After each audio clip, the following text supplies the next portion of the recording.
We need one of those like action, those things like that have the.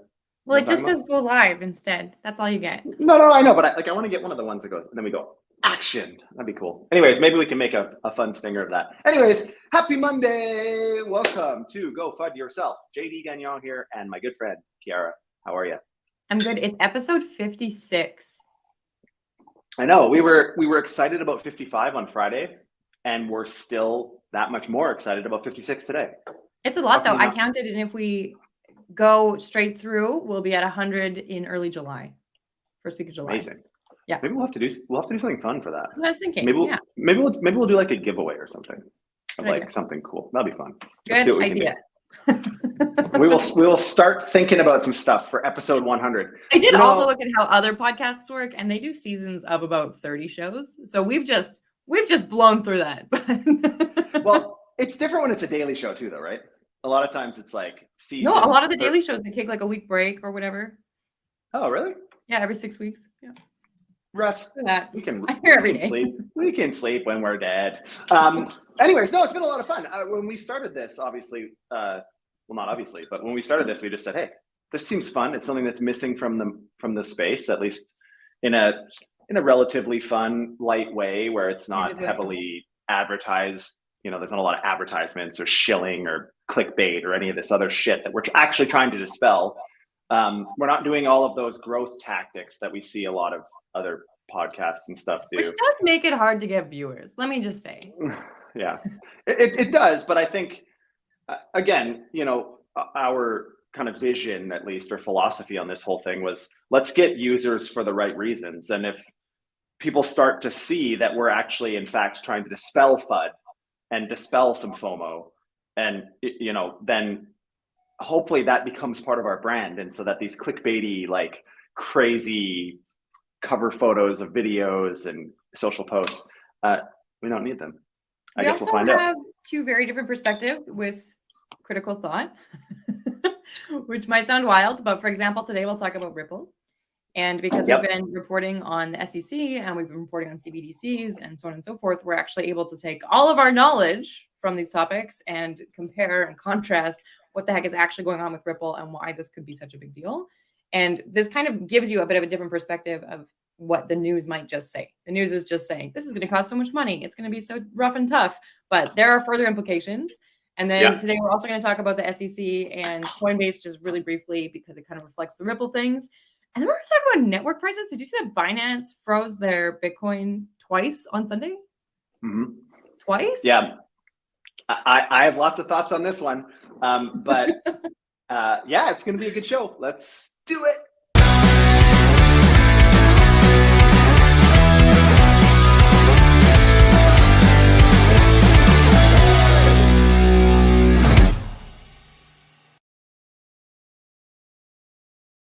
All right, we are back. So happy to report. What are you wearing? Oh, our friends at CoinDesk. Some merch. This is fresh off the merch press. CoinDesk merch. Speaking of news, it's a nice shirt. It feels good. It's a good fit. I like it. CoinDesk did well. Is this from Consensus? Did you snag it from them, or do they know that they gave it to you? Nah, actually, Christine snagged it from them. So, remember I told you I thought I had tickets for Consensus? Turns out I didn't. So I couldn't even get in. I went to get in. I thought I had a ticket. They're like, no, you don't have a ticket. You want to buy one for $3,000? I was like, nope.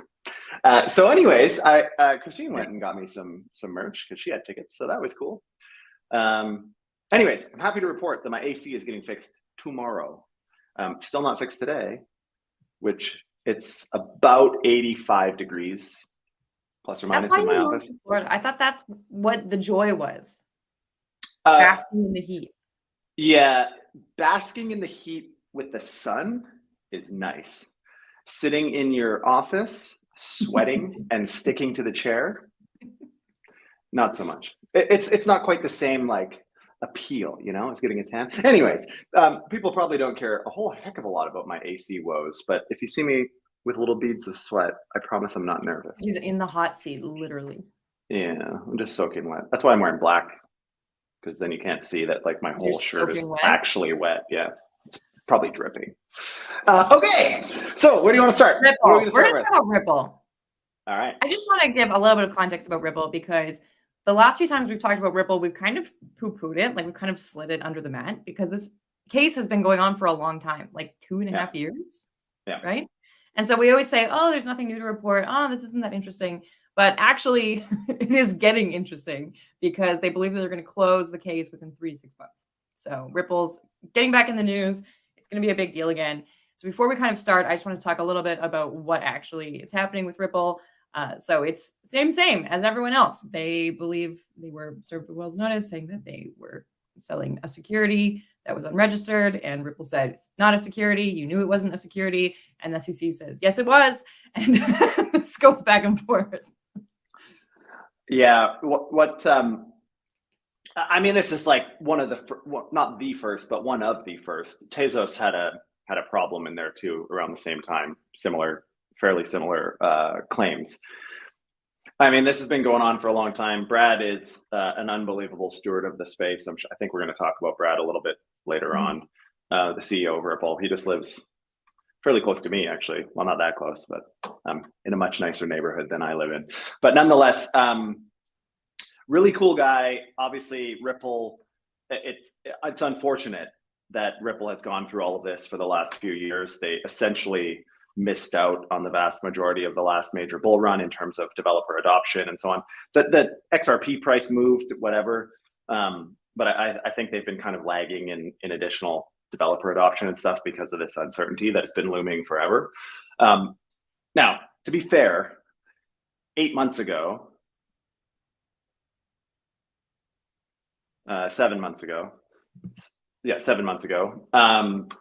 they said it was going to be settled in 3 to 6 months. So is it another 3 to 6 months? I don't know, but a judge did throw out a couple of expert testimonies from the SEC that were, again, I'm not an attorney, neither is Kiara, so take it for what it's worth, but effectively my understanding was that the expert testimony was more opinion than fact, at the very least, and so they were thrown out, rightly so, my opinion. Absolutely. And that's a big deal because that means they're also still paying attention to this case. It hasn't just been kind of washed away in bureaucracy, right? People are focused on it. One of the other things that came up is that Ripple's lawyers were looking at the testimony that Gensler had recently, and he actually said out loud that the SEC, where is it? It's this one here. Is that the SEC does not have jurisdiction over crypto regulation.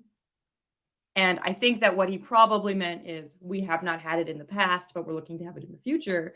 But nevertheless, the way that it was phrased is we do not have this jurisdiction, and ergo the XRP lawyers are saying, if you don't have that jurisdiction, then how are you working with us here?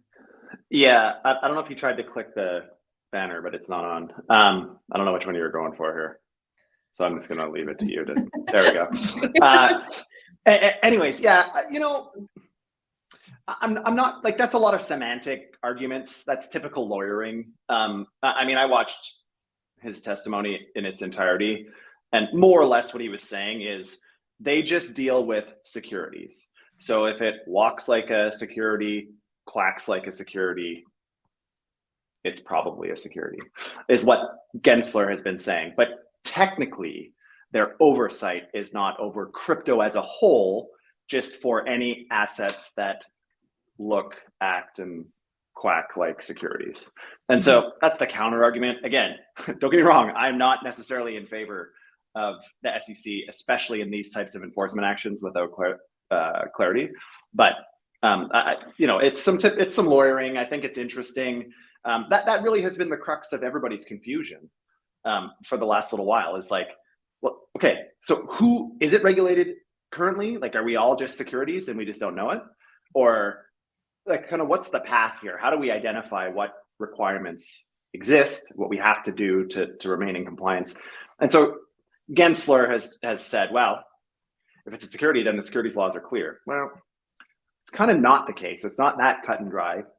So anyways, this has been like quite the fight. And I mean, for what it's worth, thanks Brad and group for fighting it on behalf of the industry as a whole.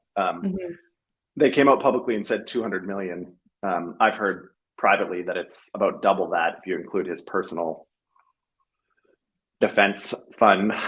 It's an incredible amount of money. Like, and I mean, the securities lawyers are just loving this.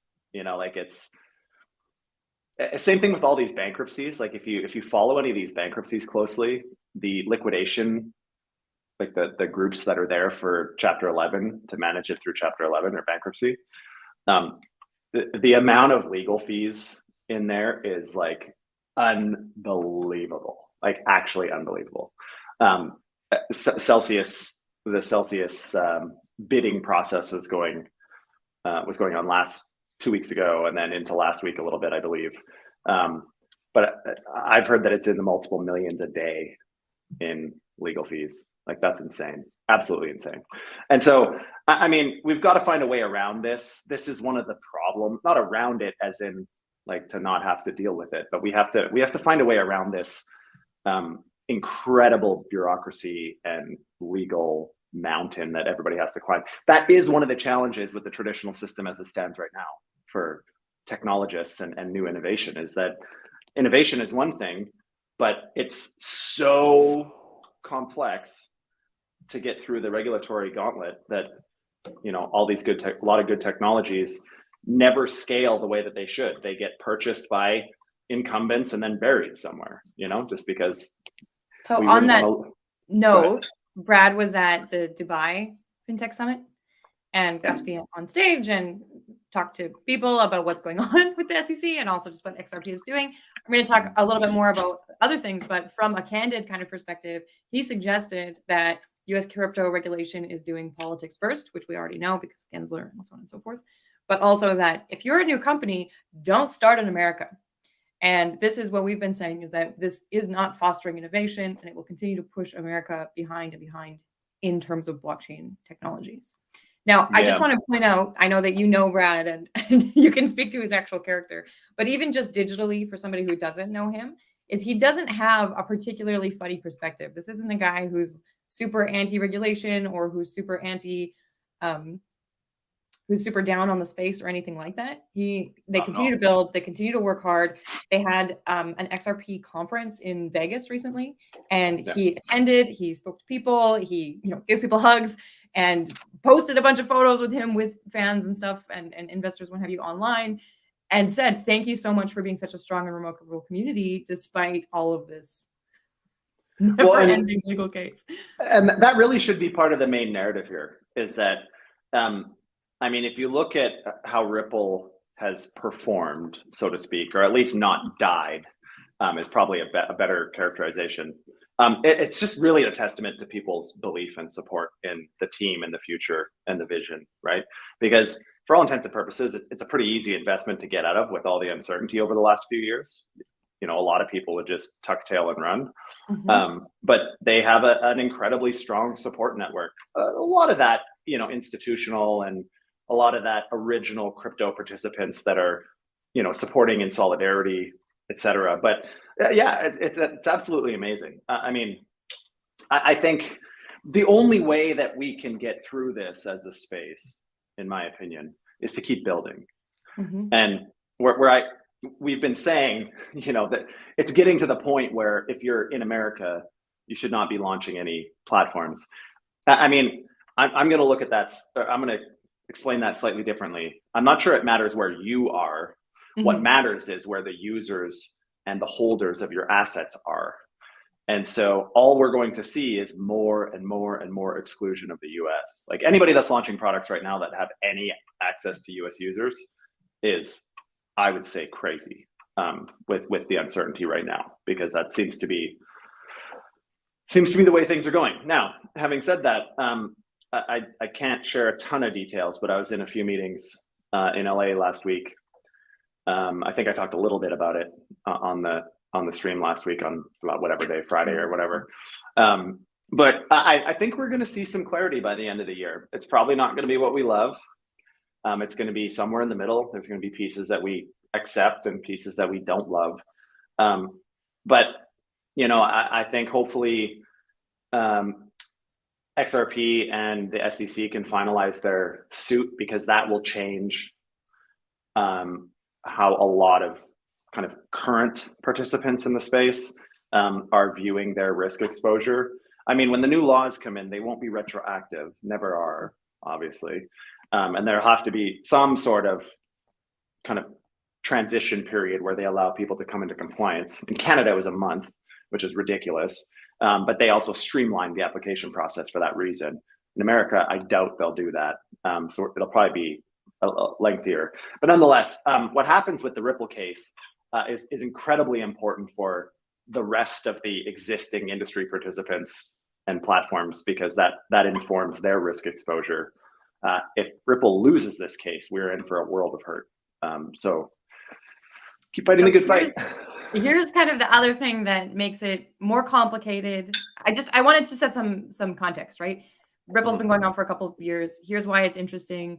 Here's kind of the sentiment around it. Here's what people are saying. But what we haven't really talked about, and what we haven't captured, and what the news isn't capturing particularly well, is the other element that if XRP becomes a security, that will impact XRP on an international scale, which is a big deal because Ripple offers a CBDC solution both directly to banks and governments. So this means that XRP in some frames could be considered a fiat digital currency in other countries. And how will that interact with it being a security in America? So just for a little bit of context there, they are working directly with Montenegro. That's the big news on CBDCs and Ripple. They are going to be the primary custodian of Montenegro's CBDC, but they also are offering a direct platform for banks and governments to test CBDCs, build CBDCs, have the platform, and potentially not necessarily build their own individual currency, but instead base it off of XRP. The XRP. Yeah, so that was going to be my next statement is XRP, if it's a security, is kind of lives over here. Anything that happens on the Ripple blockchain live over here and aren't really impacted. Well, it is, some of it is, but if a CBDC was deployed using Ripple's blockchain, then it would be a different story. If the CBDC is backed by Ripple, then we have totally different arguments that have to be made. What's interesting about this, I think, is, Ripple's always said that they wanted to be a payments chain. They wanted to make super fast, super cheap, super performant payments enablement. That was what XRP was supposed to be in the first place. Obviously a million things have happened and everybody's got opinions on this, but it'll be interesting to see if they can capture the CBDC crowd. I think, in terms of like super low cost, pretty high security, Ripple's a good solution for that type of technology. So we'll have to see. Again, I think it's interesting. I know that they were working in the direction of some more regulated services also. So custody and a few other things. I'm not sure with conviction where they're at on some of that stuff, but it's great. It's great to see that they're just building. They're saying, okay, here's a lawsuit. We're going to do that, but we have to keep contributing to the space. And I think they're going to be rewarded for it, to be honest. It's right now they're crawling through mud, but I think at the other end of all this is going to be pretty positive. All right. Before we move on from the SEC news, we've talked about Ripple. We don't have anything more to say about Ripple, although let us know what you think about their CBDCs and how that might interact. I think it's cool. I think it's interesting.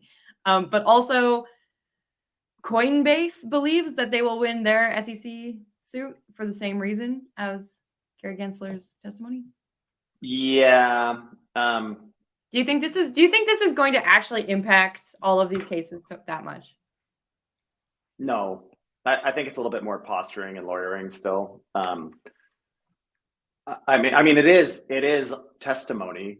Congressional testimony is proper testimony under oath. So it's interesting. Again, if you take what he said in the full context of where he was saying it, I think there's enough subjectivity there. Again, I'm not an attorney, obviously, But the I think there's lawyering enough. is trying to actually expand that context by saying that everything he said would have been vetted by the SEC internal, which means they must have memos and emails and all that kind of stuff that can be pulled upon about how they can't actually regulate crypto. But then my question here begins to beg, who is in charge of regulating?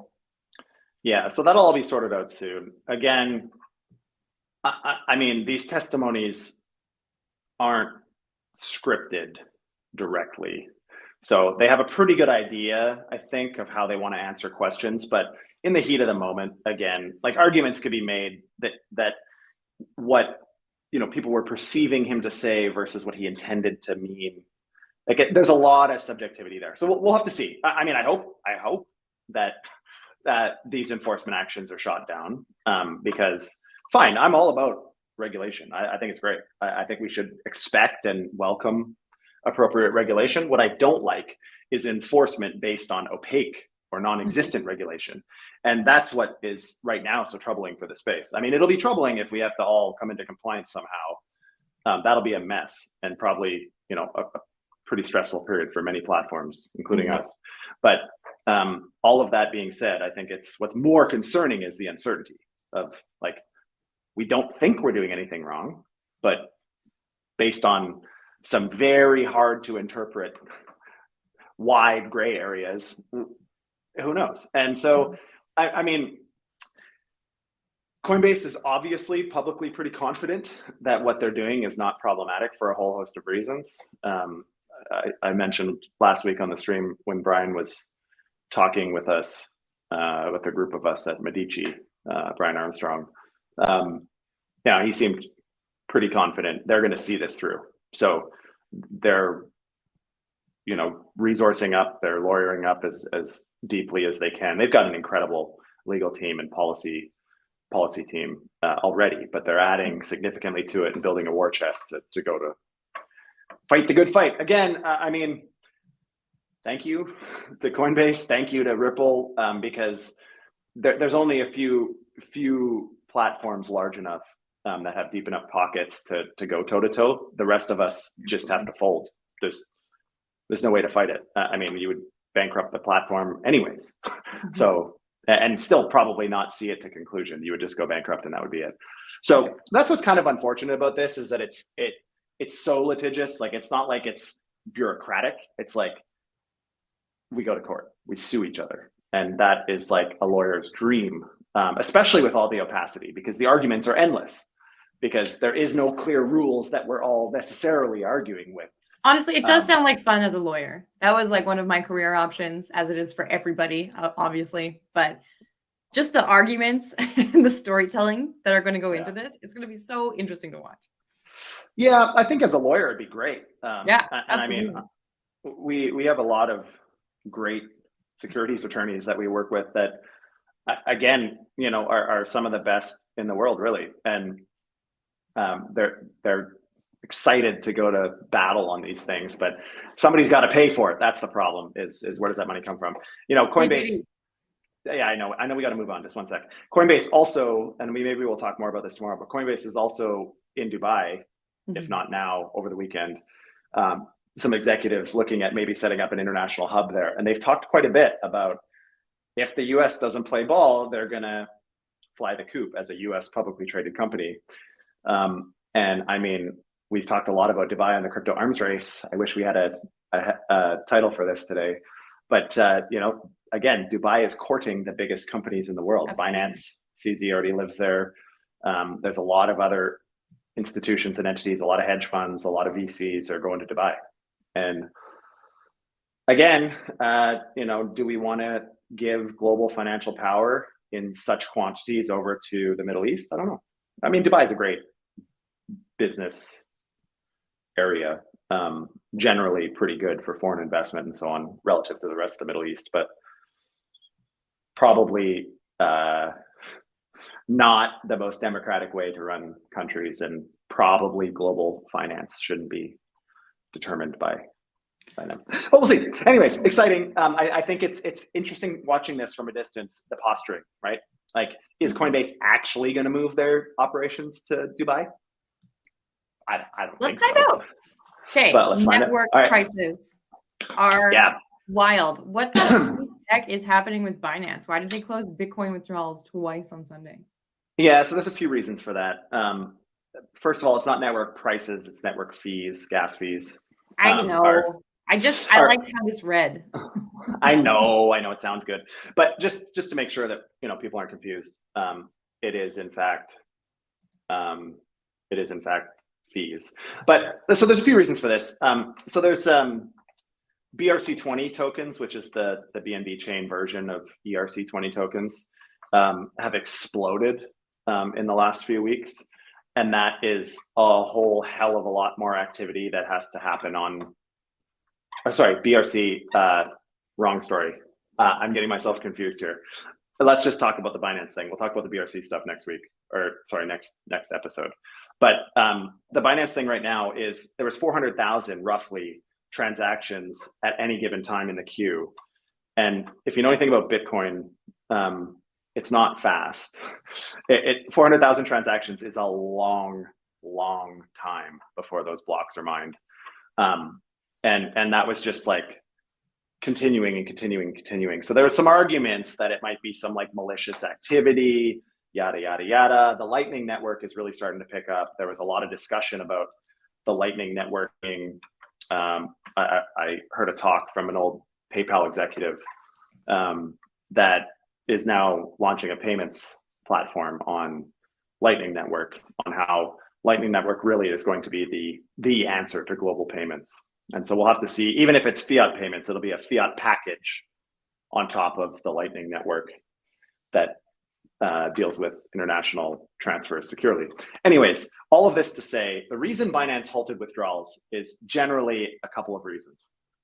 The first one is Binance usually charges a flat fee for withdrawals. It's not usually a variable fee based on network fees. And they actually make a buttload of money on this because they bulk transactions, they batch transactions, especially on Bitcoin. So they buy block space, or they submit a lot of them in one package. So it's not individual transactions every single time. It's coming from the same wallet generally, or same grouping of wallets. That becomes insanely problematic when the costs spike. When the costs spike, they can't respond quickly enough generally to propagate fees all the way through the network, all the way through their platform. That's reason number one. Reason number two is, with all of those transactions in the mempool, a lot of transactions are going to fail for a whole host of reasons. And that is an issue for Binance because, again, it already takes forever on Binance. You're paying fees and so on and so forth. But if so many transactions are likely to fail, it's probably better than the customer service nightmare to just say, hey, let's just halt Bitcoin transactions for a minute. Withdrawals for a minute. And let's see this through. And I mean, they do this a lot, actually. Like this is just catching a lot of news because I think there's nothing else catching the news right now. Mm-hmm. Over the weekend, there was like nothing. Like people were actually out maybe having fun and not making crypto news. Who knows? I was watching hockey, so I was actually thinking that maybe with the with all the impending regulation, we might have a slow crypto news summer because there's just a lot of wait and see, right? Yeah, I think there's a macro cloud looming. And we have to wrap up here, but there's a macro cloud looming with the recession, and I mean they haven't officially said we're in a recession yet. That'll be the next big thing. I think that's what everybody's just kind of like. Let's wait and see. Let's wait and see what happens. Okay, so, I know that you don't like meme coins, but I have to talk about ETH gas too because it's wild. Yeah, the Pepe excitement. Like, I'm not a meme coin person. NFT God had a big tweet thread about Pepe and meme coins, and he said, as a space, we're not going to get mass adoption when we're still focused on number go up, get rich quick. Essentially digital casinos of these meme coins. There's no value to them. It's all just prisoner's dilemma, buy and hold and see who's going to hold longest and see how far it can go. And it's kind of a spectacle, honestly. I think it's a bit of a stain on the space, which is why I don't participate. Mm-hmm. I guess I'll have fun staying poor, I suppose. But it's just one of those. It's just one of those things. Like, I mean, we're not going to get global respect for what blockchain actually does for the world when we're focused on, you know, $1 million PFPs that I could have drawn of a rock or Okay, don't be so funny. Here's what's interesting is that there are a bunch of meme coins right now pushing gas fees through the roof. Like I was talking with a couple of our employees last night and they can't afford to move their money into the account that they can spend it from because of gas fees. This is actually impacting people. It's really fascinating. And there's like a 4chan token that blew up this week and whatever. It's gas fees are higher than whatever, are they 50% higher than they have been in a year? Yeah, they're 12-month high. I mean, that can be looked at a few ways. The meme coins are driving it, obviously. There are a lot of microtransactions, but that still congests the network. I mean, the more we get these layer 2s that are adding on top of Ethereum, that is helping a lot relative to all those platforms being on ETH mainnet. But it still does create some congestion also. That's just a lot more activity that needs to be eventually written to the main chain, Ethereum main chain. So, I mean, I'm not sure if we're going to see a significant reduction. It could also be good, increased activity. But that's, you know, ETH fees in terms of their actual unit value, not the dollar value of said unit, is up. But I mean, proof of stake definitely will help that, obviously, and a few other things. So we'll have to see. But I mean, let's stand in solidarity against getting rich and against meme coins so we can all just be poor. Anyways, I have to jump. I am late for a meeting. So Monday to Friday, same place, same time, 12:30 Eastern. We are here. Like, subscribe, share, bookmark. Apparently on Twitter, that's like a big deal right now. Bookmarks like boost your exposure. Kara, go find yourself. Go find yourself, JD.